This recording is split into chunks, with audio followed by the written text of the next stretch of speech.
What's up, everybody? This your boy Adogg, and once again, I'm back with another video. Today we are back with some more Thomas Sowell, and the video we're gonna be checking out today is called "Where Current Black Culture Really Comes From."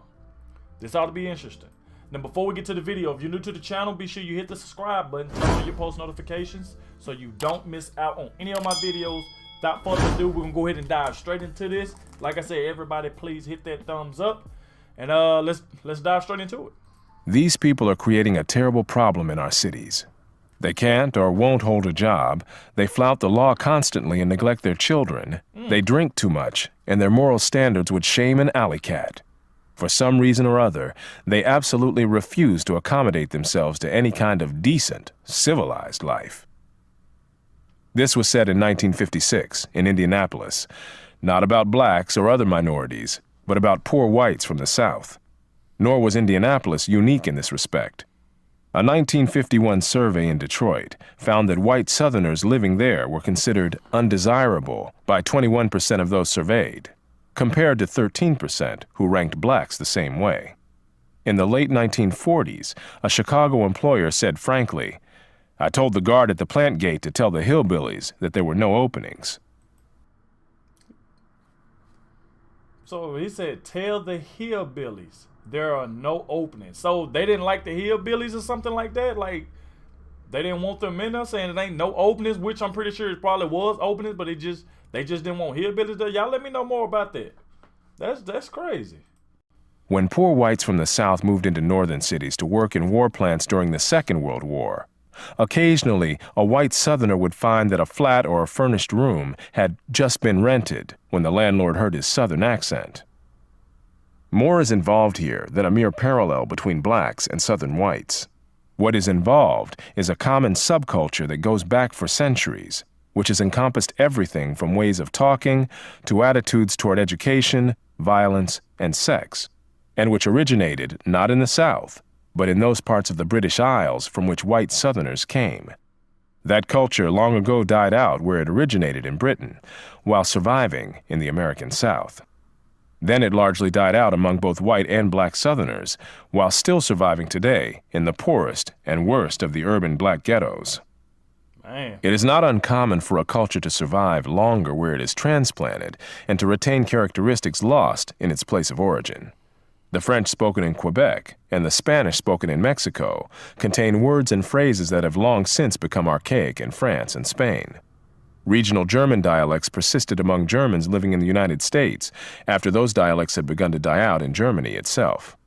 A scholar specializing in the history of the South has likewise noted among white Southerners archaic word forms, while another scholar has pointed out the continued use in that region of terms that were familiar at the time of the first Queen Elizabeth. The card game whist is today played almost exclusively by blacks, especially low-income blacks, though in the 18... What is that? They said they was playing a card game called whist.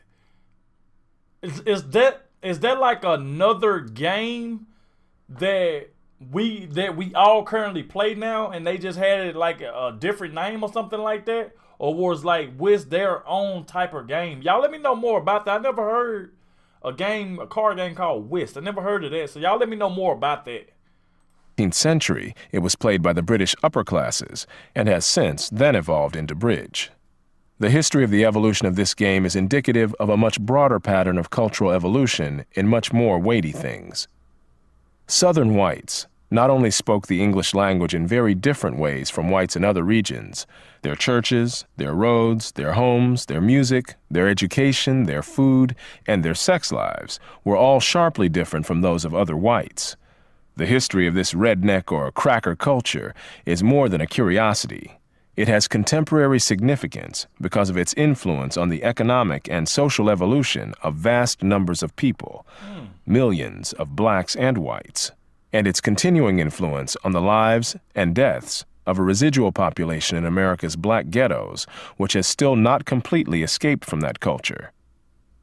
From early in American history, foreign visitors and domestic travelers alike were struck by cultural contrasts between the white population of the South and that of the rest of the country in general, and of New England in particular. In the early 19th century, Alexis de Tocqueville contrasted white Southerners with white Northerners in his classic Democracy in America, and Frederick Law Olmsted did the same later in his books about his travels through the antebellum South, notably Cotton Kingdom. The cultural values and social patterns prevalent among Southern whites included an aversion to work, proneness to violence, neglect of education, sexual promiscuity, improvidence, drunkenness, lack of entrepreneurship, reckless searches for excitement, lively music and dance, and a style of religious oratory marked by strident rhetoric, unbridled emotions, and flamboyant imagery.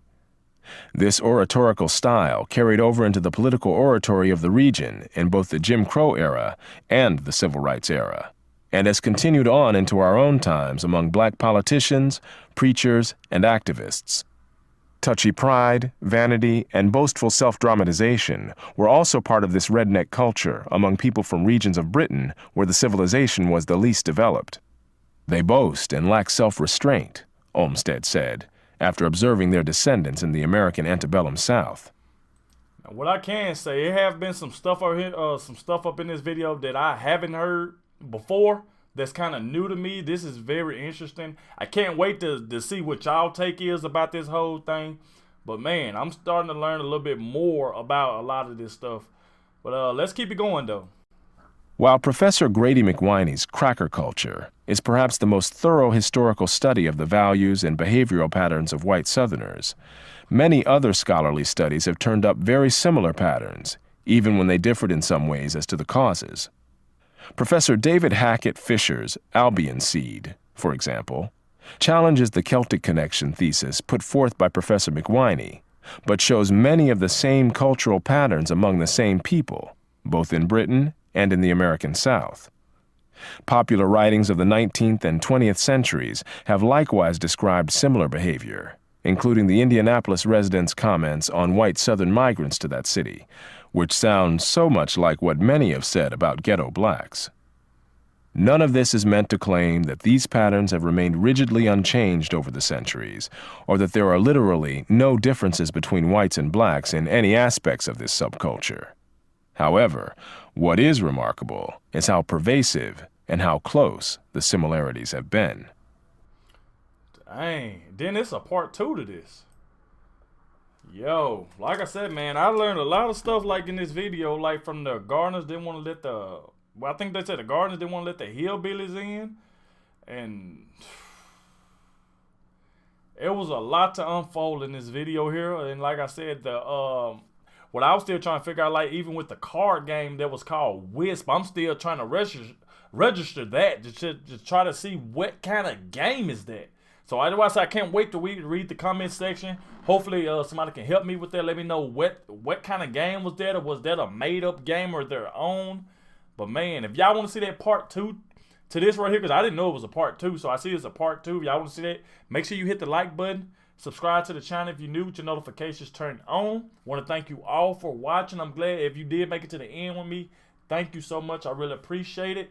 It's your boy Adogg, and I'm going to catch you in the next one.